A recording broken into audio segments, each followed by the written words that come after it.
ಯಾಕೆ ಸರ್ ಪರಮಾತ್ಮ ಅಂತ ಅವ್ರಿಗೆ ಹೆಸರಿಟ್ರಿ? ಯಾರಿಗೆ ಗೊತ್ತಿರ್ತದ್ರಿ ಮುಂದೊಂದು ದಿವಸ ಹೀಗಾಗ್ತದೆ, ಏನೂ ಗೊತ್ತಿರಲ್ಲ ನಮಗೆ. ಜೊತೆಗಿರದ ಜೀವ ಎಂದಿಗೂ ಜೀವಂತ ಅಂತ ನೆನಪಾಗದೇ ಇರೋ ಗಳಿಗೆಗಳೇ ಇಲ್ಲ.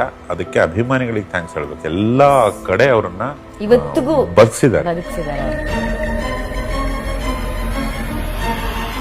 ಆ ಆಘಾತ ಹೇಗೆ ಹೊಡಿತು ಸರ್? ಅದು ಹೆಂಗಿತ್ತು? ನಾನು ನೋಡಿದಾಗ ಪ್ರಶಾಂತವಾದ ಮುಖ, ಸ್ಮೈಲು. ಕೆಲವು ಸಾವುಗಳಿಗೆ ಸಾವು ಎನ್ನಲಾಗುವುದಿಲ್ಲ.